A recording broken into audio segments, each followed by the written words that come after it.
ایک مرتبہ جرمنی جانا ہوا، شہر کا نام میں ارادتاً نہیں بتاؤں گا، تو وہاں ایک مرتبہ اس عاجز نے کچھ اللہ کی مدد، اللہ کی نصرت کے متعلق بیان کیا۔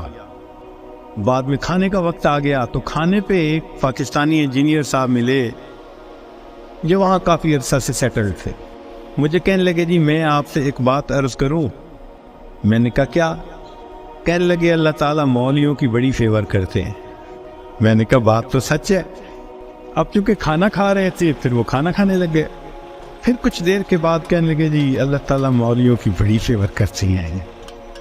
اب میں نے دیکھوں ظاہر میں کہ وہ تو بے شک نہ داڑھی تھی نہ کچھ تھا، ایک عام جیسے انجینئر کی زندگی ہوتی ہے، ایک خوبصورت نوجوان تھا عام زندگی گزارنے والا۔ جب کھانا ختم ہونے لگا نا تو پھر ذرا میرے وہ قریب ہو کے بیٹھ گیا، پھر کہتا ہے جی اللہ تعالیٰ مولویوں کی بڑی فیور کر۔ اب مجھے سمجھ لگی کہ یہ کچھ کہنا چاہتا ہے لیکن ذرا اس کو وقت چاہیے، علیحدگی چاہیے۔ تو وہ ہم لوگ الگ کرسیوں پہ جا کے بیٹھ گئے۔ میں نے اس سے پوچھا آپ کیا کہنا چاہتے ہیں جو بےتاب ہے اتنی دیر سے؟ کہتے ہیں جی اپنا واقعہ سنائے۔ کہنے لگا جی میں نے لاہور سے انجینئرنگ کی، پھر یہاں ایک کمپنی میں میری نوکری لگی، بہترین نوکری، زبردست تنخواہ، اور میں انٹیلیجنٹ بھی بڑا۔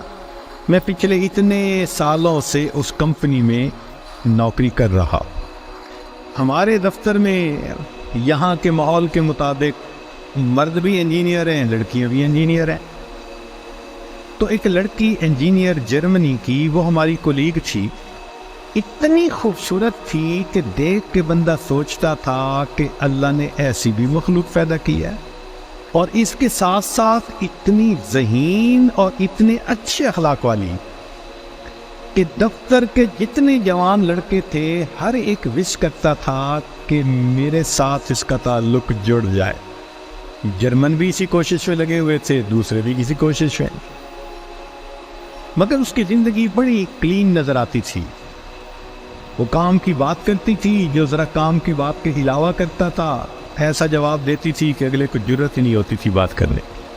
ہم لوگ دوپہر کے وقت چھٹی ہوتی تو پھر کھانا کھا لیتے تھے، کمرہ بنا ہوا تھا۔ ایک دن میں نے کھانا نہ کھایا، پھر دوسرے دن کھانا بھی نہ کھایا، تیسرے دن جب میں نے کھانا نہ کھایا تو اس نے مجھ سے پوچھ لیا کہ فلاں آج کل آپ دوپہر میں کھانا نہیں کھا رہے؟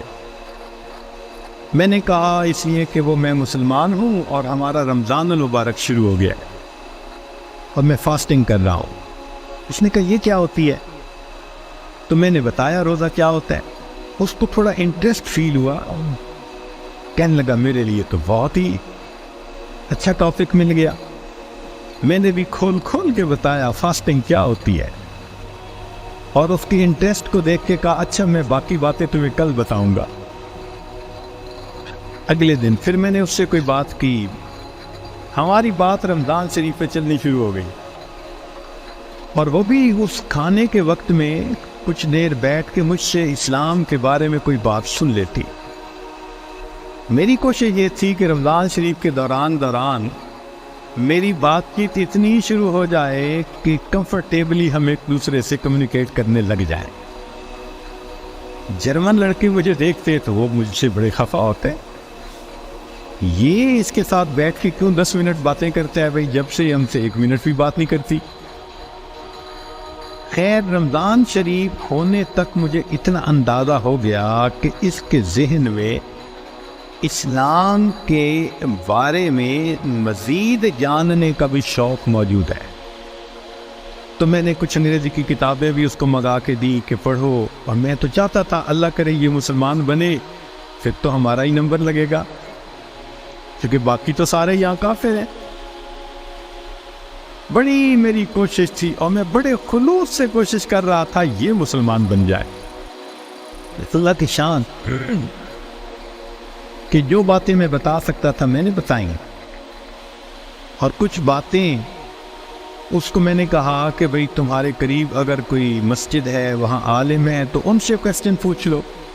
6 مہینے اس لڑکی نے اسلام کو اسٹڈی کیا، اور ایک دن آ کے وہ مجھے کہنے لگی کہ کل میں نے کلمہ پڑھ لی ہے، اور میں نے دیکھا کہ اس نے اپنا سر بھی ڈھکا ہوا تھا۔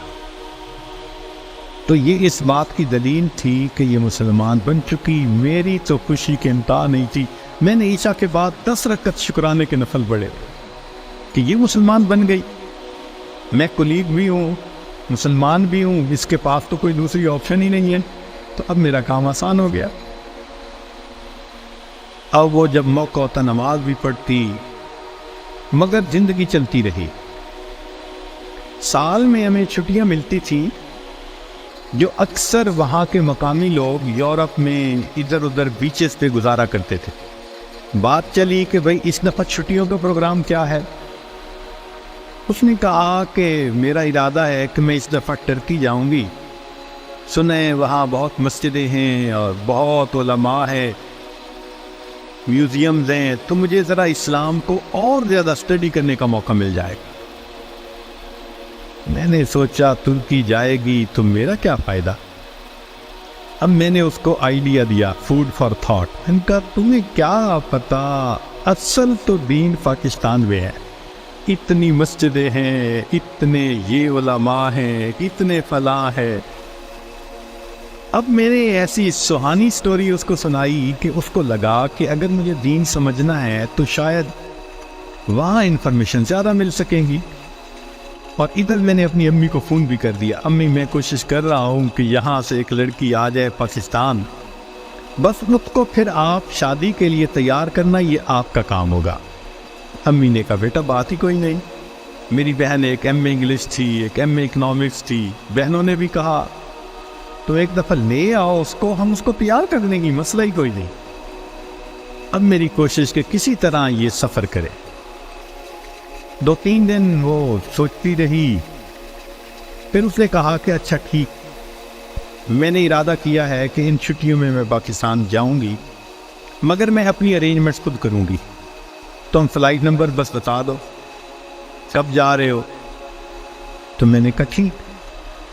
اب جس دن میں نے فلائٹ پہ آنا تھا، اور اس نے بھی 2 لفظ کہے تھے کہ ہاں میں بکنگ کروا لوں گی، کہنے لگا کہ میں تو 1 گھنٹے، میں نے 3 گھنٹے پہلے پہنچنے کی بجائے 4-5 گھنٹے پہلے پہنچا ہوا تھا۔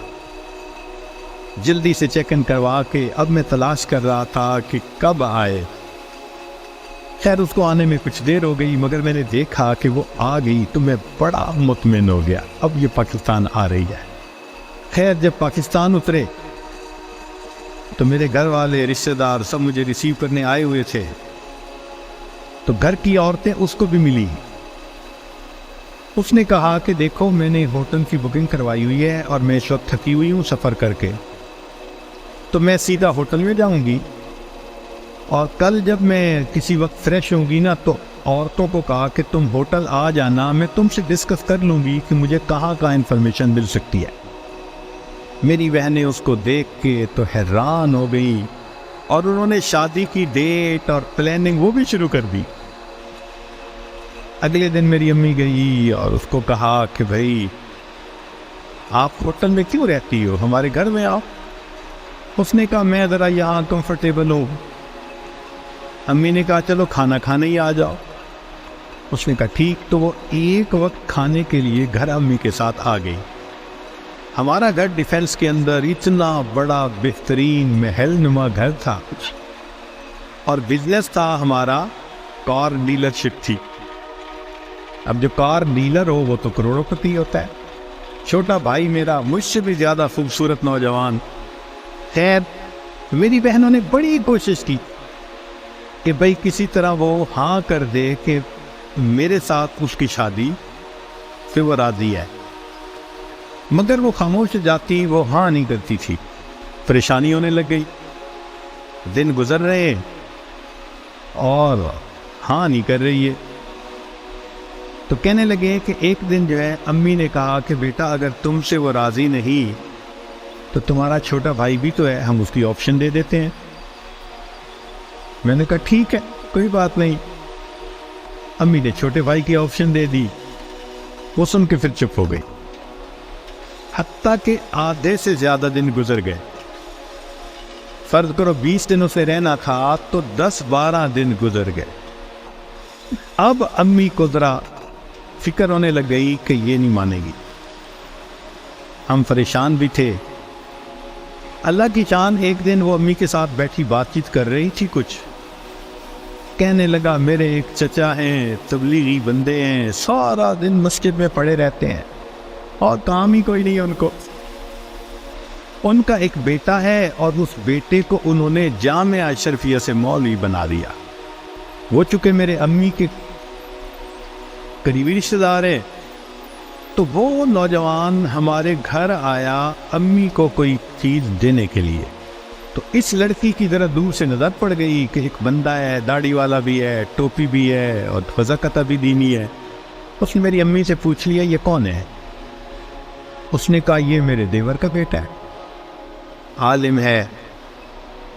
اس نے کہا اچھا، میں نے جو کچھ مسئلے پوچھنے تھے وہ میں اس سے پوچھ سکتی ہوں؟ امی نے کہا ہاں۔ کہنے لگا امی نے وہ مولوی صاحب کو بلا لیا اور وہ مولوی صاحب آ کے یوں نگاہیں نیچی کر کے کھڑے ہو گئے۔ یہ اس نے ایک دو باتیں پوچھی، اس نے آگے سے جواب دیا اور جیسے روٹھا ہوا بندہ ہوتا ہے وہ مولوی صاحب چلے گئے۔ اس نے جاتے ہوئے اسے پوچھ لیا کہ بھئی اگر کوئی اور بات پوچھنی ہو تو آپ کا ٹیلی فون نمبر، اس نے ٹیلی فون نمبر دے دیا۔ ایک دو دن ٹیلی فون پہ یہ اس سے بات کرتی رہی۔ کہنے لگی کہ چوتھے دن ہمیں پتہ چلا کہ لڑکی نے اس سے خود بات کی، کیا تم مجھ سے نکاح کرنا چاہتے ہو؟ کہنے لگے مولوی صاحب نے جواب دیا میں ابو سے پوچھوں گا، ابو سے پوچھوں گا۔ اس نے ابو سے پوچھا، ابو نے کہا کہ بیٹا ساری دنیا مسلمان کے لیے اس کا ملک ہے، اگر تمہارا رزق اللہ نے وہاں لکھا ہے تم دین کی نیت سے جاؤ، اللہ کے دین کا کام کرو وہاں۔ کہنے لگا لڑکے نے ہاں کر دی۔ اگلے دن اس نے کیا کیا، وہ لڑکے نے اپنے دو چار رشتہ داروں کو بلا لیا، سادگی کے ساتھ نکاح ہو گیا۔ لڑکی اس کو لے کے اسلام آباد ایمبیسی چلی گئی اور ایمبیسی میں اس نے اپنا سٹیٹس دکھایا، پورا دکھا کے کہا کہ میں آئی تھی چھٹیاں گزارنے، اس کے ساتھ میرا نکاح ہو گیا ہے، کاغذات ہوتے رہیں گے، میں نے ہے 4 دن میں واپس جانا، کیا آپ اس کا ملٹیپل ویزا لگا سکتے ہیں؟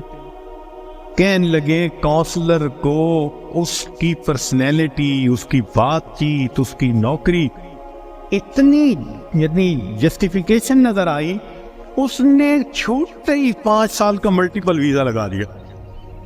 کہنے لگا چھٹیاں ختم ہونی تھی، وہ لڑکی اپنے وہ جو مولوی صاحب خاوند تھے ان کے ساتھ چلی گئی، محنت میں نے کی، اللہ نے فیور مولوی کی کر دی۔ وَهُوَ يَتَوَلَّى الصَّالِحِينَ، وہ اللہ نیکوکاروں کا سرپرست ہے۔